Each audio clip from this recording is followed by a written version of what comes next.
राहुल गांधी ने मोदी सरकार के लैटरल एंट्री फैसले की आलोचना की, इसे संविधान पर हमला बताया।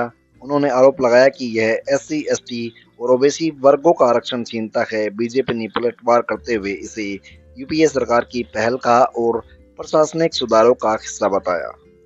नमस्कार दोस्तों, द पॉलिटिकल टाइम्स पे आपका स्वागत है। आज बात करेंगे लेटरल एंट्री स्कीम जो कि बीजेपी गवर्नमेंट लाने जा रही है और विपक्ष का इस पे क्या तंज है। आगे बढ़ने से पहले सभी देश प्रेमी लोगों से उम्मीद रहेगी कि वो वीडियो को लाइक करेंगे और चैनल को सब्सक्राइब करेंगे। दोस्तों, बात दरअसल ये है कि बीजेपी गवर्नमेंट चाहती है कि जल्द से जल्द 45 एक्सपर्ट नियुक्त किए जाएं जो कि मिड लेवल और लोअर लेवल जो एडमिनिस्ट्रेटिव पोस्ट हैं उनको भरेंगे। ऐसा बीजेपी का फैसला है, लेकिन बीजेपी के विरोधी यानी राहुल गांधी इस बारे में बिल्कुल साफ साफ मना कर रहे हैं, इसके खिलाफत में बोल रहे हैं। वो बोल रहे हैं, उनका एक खास शब्द है कि बीजेपी राष्ट्रीय स्वयं सेवक संघ यानी यूपीएससी की जगह पर राष्ट्रीय स्वयंसेवक संघ के जरिए लोक सेवकों की भर्ती करके संविधान पर हमला करना चाहती है। हालांकि अब बीजेपी ने राहुल गांधी पर पलटवार किया है। बीजेपी का कहना है यह अवधारणा सबसे पहले कांग्रेस नीति यूपीए सरकार की तरफ से लाई गई थी। रेल मंत्री अश्विनी वैष्णव ने कहा कि लेटरल एंट्री के मामले में कांग्रेस का पाखंड दिख रहा है। दरअसल लेटरल एंट्री की इसका जो विजन है उसको विकसित करने वाली यूपीए सरकार ही थी। दूसरा, प्रशासनिक सुधार आयोग एआरसी साल 2005 में मनमोहन सिंह सरकार के लीडरशिप में ही बनाया गया था। रेल मंत्री अश्विनी वैष्णव ने एक्स पर पोस्ट में कहा, प्रशासनिक सुधार आयोग की अध्यक्षता कांग्रेस नेता वीरप्पा मोइली ने की थी। यूपीए काल में एआरसी ने विशेषज्ञता के जरूरत वाले पदों को भरने के लिए एक्सपर्ट्स की भर्ती की सिफारिश की थी। एनडीए सरकार ने इस सिफारिश को लागू करने के लिए एक पारदर्शी तरीका बनाया है। रेल मंत्री ने कहा कि भर्ती यूपीएससी के माध्यम से पारदर्शी और निष्पक्ष तरीके से की जाएगी।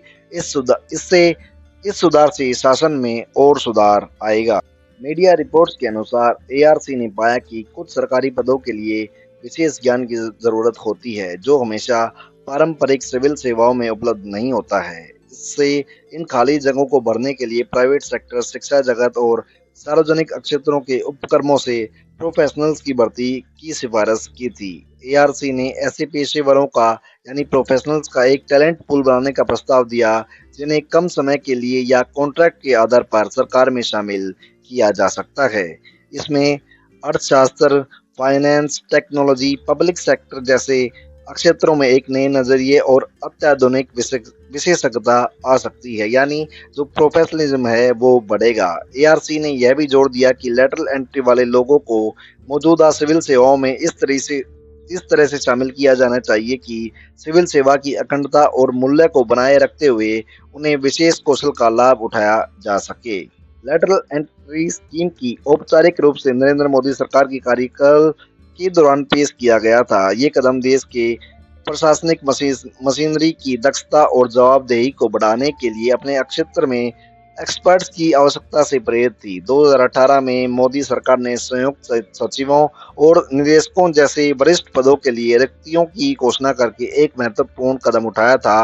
यह पहली बार था कि प्राइवेट और पब्लिक दोनों क्षेत्रों के प्रोफेशनल्स को इन हाई लेवल भूमिकाओं रोल्स के लिए आवेदन करने के लिए आमंत्रित किया था। चयन प्रक्रिया कठोर थी, इसमें उम्मीदवारों की योग्यता, अनुभव और इन रणनीतिक पदों की उपयोगिता पर जोर दिया गया था।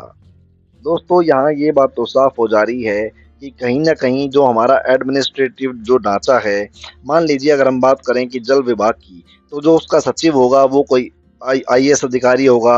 अब ये जरूरी नहीं है कि जो आईएएस अधिकारी उसका सचिव बना है उसको जल विभाग के बारे में सारी जानकारी हो, जल संरक्षण के बारे में सारी जानकारी हो। तो अब सरकार चाह रही है कि जो आदमी जिनको ऐसे प्रोफेशनल्स हैं जिनको इस बारे में पहले से ही पूर्ण ज्ञान है और बहुत समय से वो इसमें काम कर रहे हैं, उनको लेटरल एंट्री के तहत जो हमारे एडमिनिस्ट्रेटिव पोस्ट हैं उन पर बिठाया जाए ताकि एक नया सुधार हो सके और उनका जो ज्ञान है उसका फायदा भी उठाया जा सके।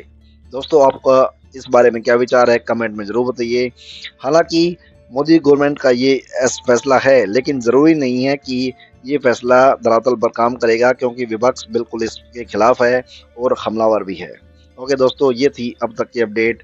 बाय दोस्तों, टेक केयर, जय हिंद, जय भारत।